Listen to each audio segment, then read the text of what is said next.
Hello everyone, আমার চ্যানেলে স্বাগতম। আজ আমরা আরও একটি ভিডিও নিয়ে চলে আসলাম এবং আজকে হচ্ছে একটি আনবক্সিং ভিডিও। এটি হচ্ছে মাওনো PD100U, এটি মাইক্রোফোনের আনবক্সিং। আমার চ্যানেলের ভালো অডিও কোয়ালিটি যাতে আমি আপনাদের প্রোভাইড করতে পারি চ্যানেল থেকে, এই জন্যই মূলত এই মাইক্রোফোনটি কেনা। ঠিক আছে, আজকে এটি হচ্ছে আনবক্সিং করে আপনাদেরকে দেখাবো। তো এটা আনবক্সিংটা সম্পূর্ণ দেখার জন্য আশা করি আপনারা শুরু থেকে শেষ অবধি ভিডিওটি দেখবেন এবং আপনাদের মতামত জানাবেন। তাহলে প্রথমে শুরু করা যাক। এটি হচ্ছে আমার সেই কাঙ্ক্ষিত মাইক্রোফোন মাওনো PD100U।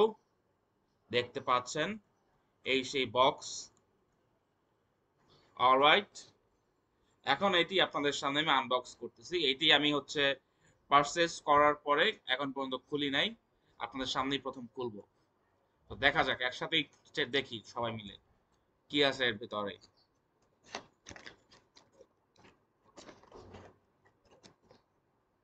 প্রথমে পেয়ে গেলাম এরকম একটি ফোমটা খুবই মোটামুটি নরম। তারপরে হচ্ছে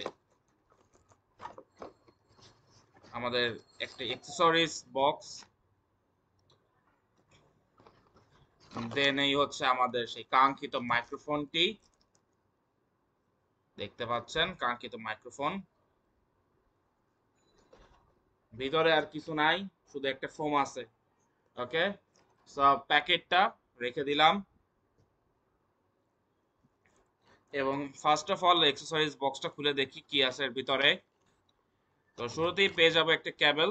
এটা হচ্ছে টাইপ সি টু টাইপ এ, এবং এই টাইপ এটা হচ্ছে আবার টাইপ সি তে কনভার্ট করা যায়, মানে হচ্ছে এটা টাইপ সি টাইপ এ দুইটাই একসাথে আছে এইখানে। এই যে দেখেন টাইপ সি টাইপ এ দুইটাই একসাথে করা আছে, এটা হচ্ছে টাইপ সি। একটা আলাদা একটা স্ট্যান্ড যেটা একটু লম্বা করতে পারেন সেই জন্য ইয়া দিছে ওরা, এক্সটেন্ডার। আর হচ্ছে এই যে আমরা ছোটবেলায় বলতাম না, ওই যে জেলি বল পানির ভিতরে ভিজায় রাখলে যে ফুলে যায়, সেগুলা।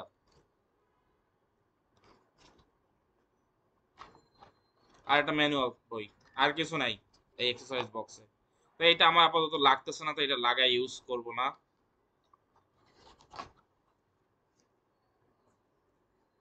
তো এই হচ্ছে টান টানান টানাটানা কাঙ্ক্ষিত মাইক্রোফোনটি। একটু ঘুরাই ঘুরাই দেখাই। ওকে, দেখতে কিন্তু মাইক্রোফোনটা অনেক সুন্দর, দেখছেন? এইখানে যে রাবার গ্রিপ আছে যাতে করে টেবিলে রাখলে নড়াচড়া করবে না, এটা সেটা লেগে থাকবে টেবিলের সাথে। ঠিক আছে, আর এখানে এই ফ্রন্ট থেকে হচ্ছে আপনাকে কথা বলতে হবে।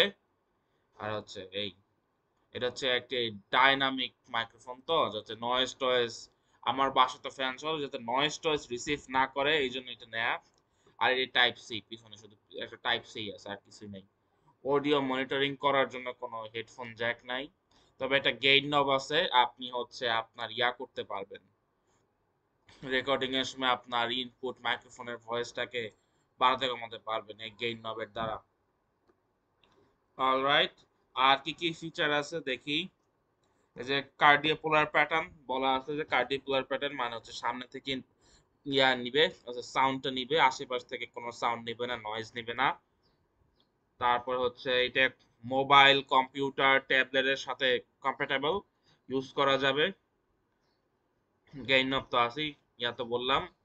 আর এটা হচ্ছে বিল্ড ইন পপ ফিল্টার দেওয়া আছে, আলাদা করে পপ ফিল্টার লাগাইতে হবে না আপনাকে, প্যারা নাই।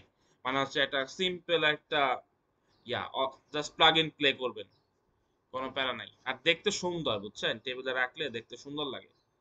তো আমি হচ্ছে এইভাবে রাখবো, কারণ হচ্ছে এখানে একটা এলইডি আছে। এলইডিটা হচ্ছে প্লাগ ইন করলে এখানে জ্বলে উঠবে, তখন হচ্ছে ক্যামেরায় যদি সমস্যা হয় বা রিফ্লেক্ট করলে ভালো লাগবে না দেখতে। আমি হচ্ছে এইভাবে রাখবো আপনাদের দেখানোর জন্য, এইভাবে রাখি আঁকাবো। তো হচ্ছে এটার অডিও টেস্ট শুরু করা যাক। অলরাইট, তাহলে তো আপনারা দেখতে পাচ্ছেন আমি হচ্ছে আমার এই মাওনো মাইক্রোফোনটি ল্যাপটপের সাথে কানেক্ট করছি। এই যে হচ্ছে এলইডি লাইট জ্বলতেছে, আমার হচ্ছে মাইক্রোফোনটা যে কানেক্ট হয়েছে। Just plug in play connect করছি, কিচ্ছু করি নাই, কোনো সফটওয়্যারে কোনো হাত দেয়নি, জাস্ট কানেক্ট করে ভিডিওটা অন করছে, দ্যাটস ইট। সো এটার বৈশিষ্ট্য হচ্ছে যে এটা কার্ডিওপোলার প্যাটার্ন রয়েছে, যার মানে হচ্ছে এটি সামনের দিক থেকে শব্দ ক্যাপচার করবে, এখান থেকে আশেপাশে বা পিছনের শব্দ নিবে না। আমার রুমে অলরেডি ফ্যান চলতেছে, ঠিক আছে, তো আশা করি ফ্যানের শব্দ আপনারা মনে হয় পাচ্ছেন না। প্লাস পাশের রাস্তার ওইখানে হচ্ছে একটা বিল্ডিংয়ের কাজ চলতেছে, সো আশা করি ওইটার শব্দ আপনারা পাচ্ছেন না। অলরাইট, এবং এটিতে হচ্ছে একটি 16 mm ইলেকট্রিক কন্ডেন্সার ক্যাপসুল রয়েছে, যা আপনি একটি পডকাস্ট বা ইউটিউব ভিডিও বা লাইভ স্ট্রিমিং রেকর্ডের সময় হচ্ছে পরিষ্কার শব্দ পাবেন। তো এটার উপসংহার হচ্ছে আপনি এটা কিনবেন কি কিনবেন না, এইটা হচ্ছে আমার দাম পড়ছে, এটা আমি অনলাইন থেকে কিনছি, এটা আমার দাম পড়ছে 4300 টাকা এবং 70 টাকা হচ্ছে ডেলিভারি চার্জ, মানে হচ্ছে 4370 টাকা সব মিলে। সো 4370 টাকার হিসাব করলে এখন আপনারা বিবেচনা করুন এইটা অর্থিট কিনা। যদি অ্যাস্থেটিক্স একটা লুকস চিন্তা করেন তাহলে অর্থিট, দেখতে ভাল লাগে, টেবিলের সামনে একটা মনে হয় প্রফেশনালটা ভাইব আছে। আর যদি বাজেটের কথা চিন্তা করেন তাহলে আসলে অর্থিট না, আবেগের বশে কিনা ফেলাইছি আর কি। এর থেকে হচ্ছে আমি যদি একটা ওই 1000 টাকা দিয়ে একটা লেভেলিয়ার মাইক্রোফোন কিনতাম আর বাকি টাকাটা দিয়া যদি আমার ইউটিউব চ্যানেলটাকে প্রমোট করতাম তাইলে মনে হয় বেশি লাভ হইতো, জানি না, আপনারা কমেন্ট করে জানায়েন। তাও আর আমার এটা দেখতে খুব ভালো লাগছে, তো এটা মন বসে গেছে এটার উপরে, তাই কেনা। তো এই ছিল এই মাইক্রোফোনের ওভারঅল রিভিউ। সাউন্ড কোয়ালিটি কেমন হয়েছে জানাবেন, আর আমার চ্যানেলটা সাবস্ক্রাইব করবেন যাতে করে সামনে আমার যে কন্টেন্টগুলো আসবে তার অডিও কোয়ালিটিও ভালো আসবে, সো দেখে মজা পাবেন। তো সাবস্ক্রাইব করে সাথে থাকবেন। আর এই মাইক্রোফোনটা আমি যে দাম দিয়ে কিনলাম 4370 টাকা, সেটা কি আমি সঠিক প্রাইস দিয়ে কিনছে কিনা না একটু বেশি প্রাইস দিয়ে ফেলছে, এটা আমাকে কমেন্ট করে একটু কাইন্ডলি জানাবেন, তাহলে আমি বুঝতে পারবো যে আমাকে ঠকাইছে কিনা আর কি, ঠিক আছে। সো ভালো থাকবেন, সুস্থ থাকবেন, চ্যানেলটি সাবস্ক্রাইব করবেন, লাইক কমেন্ট শেয়ার করবেন। Okay, subscribe. Have a good day.